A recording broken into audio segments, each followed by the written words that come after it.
Look at this conversation. Well, of course, when there's silly stuff going on, bro adds him like the bat signal. Accurate. Yo, thank you for the tag, though, man. Appreciate it. Always appreciate when you guys tag me. It's funny when people on Twitter sometimes get pressed about me being tagged, but this isn't really pressed. I've seen way worse. Like, I've seen people literally harass people for tagging me. But anyways, so we got a tweet with over 35,000 likes from Jameson Price saying, to all the many fans of Bleach, I have loved being a part of the Bleach 1000. I'm already laughing because I already know what I'm going to say on this topic. I've already read this. Excuse me. I've loved being a part of the Bleach universe and voicing Chad. It was a difficult decision to say no to coming back for 1,000 Year Blood War, but I no longer audition for roles of people of color. Representation matters. Access matters. Ooh, okay. So yeah, that one Easy Gintama fanboy says better stop voicing Japanese characters then. And yeah, if his take is that he's stepping down because of representation and access, then yeah, he shouldn't voice Japanese characters either, right? Like, I'm presuming he's white. He should only voice white characters according to him, right? So it makes sense, I guess. Now, I got nothing wrong with this, actually. I actually respect this. I think if a lot of voice actors want to virtue signal on Twitter, they should do what Jameson Price is doing and what the VA for Tyrion Kalos recently did from RWBY. I'm forgetting his name now. My bad. I'll edit it in post-production there and give him credit because what he did was also rather respectful in my opinion, where they step down and stick to their values. All too often you see voice actors say one thing and then not actually stick by it. So I can give him respect for that. That said, I find this absolutely hilarious and like completely nonsensical in my opinion because, well, Chad is half Japanese and half Mexican. And, here's where we're going to get into a little bit of a story time. You guys ready? So this dude's referring to Mexicans as people of color.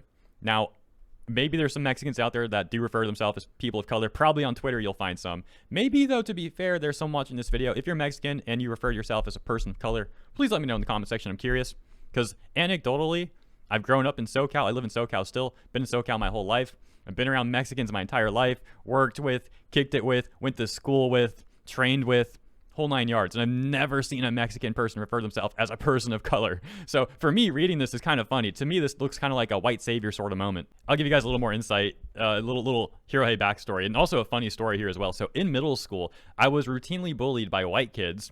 For the record, I was bullied for being a bit of a nerd, literally for like playing Yu-Gi-Oh and stuff, and also for being poor. They made fun of me for that as well, not having like changes of clothes and stuff, but that's getting too personal. Point is, white kids would treat me very poorly in middle school, and Mexican kids would treat me well, were nice to me. So here's the funny part though. We had a substitute teacher in math class one time, and I forget what the substitute teacher's name was, but our actual math teacher, her name, let's just say her name was Miss Lay Pink. And so the substitute teacher was going down the list of kids, asking them to give their name so she could like cross them off the list for roll call. She gets to this one Mexican kid. She's like, "What's your name?" And he says, "My name is Miss Le Pink." And I can't do the delivery the same, but it was freaking hilarious. He was trolling the substitute teacher. Like, she's asking his name and he gives the name of the actual teacher, like he's the actual teacher or something. I don't know. It was sort of the thing you had to sort of like be there to see. Like, his delivery made it so much better. And he was just completely straight faced when he said it, like completely dry. Like, just trolling her. It was funny. To this day, it still makes me laugh thinking about it. Like, bro, I got another story for you. I mean, to be quite frank, I probably have at least 4 hours worth of funny stories involving me and Mexican people. There was another one. I'm not going to go down the story, though, but just an example. So when I was a kid, I was like 13 years old. I had to do community service. I'm not going to go into the reasons why. Maybe one day. That day is not today, though.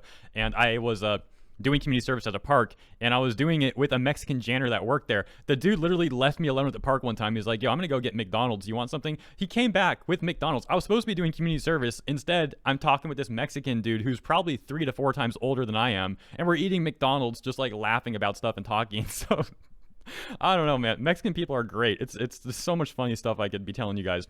I'm getting like flashbacks working at the restaurant. I'm carrying stacks of like 50 plates, barely able to carry, about to drop it with my skinny, pathetic arms. This Mexican dude's just like, "Muévete, fool," like in a joking way, you know? But oh my gosh, dude. Anyways, back to this Bleach thing. So I just don't see how this sort of thing like helps Mexican people. Representation matters, access matters. Okay, bro. Okay. Great job. I'm sure all the Mexican people working, 20-hour days, they're going to appreciate you stepping down. Good job, man. You're really helping them all out. It's just kind of silly to me, and that's the point. Like, I'm not trying to sit here being like, "Oh, I know so much more about Mexicans than this other white person knows," because that sounds ridiculous and silly too. No, the fact of the matter is, I don't think about this stuff normally. Like, it's not something on my mind. It's just life. It's just how life is. It's normal.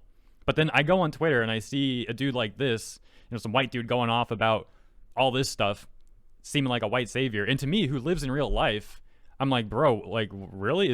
Is this really going to help Mexican people? Like, the Mexican people I know are busy, worried about how they're going to be able to support their family, how they're going to pay their bills and stuff. Like, they're working hard work every day, long hours. I'll end with a final example on that note. This one's not funny. My current coach, 100% Mexican, so is his brother.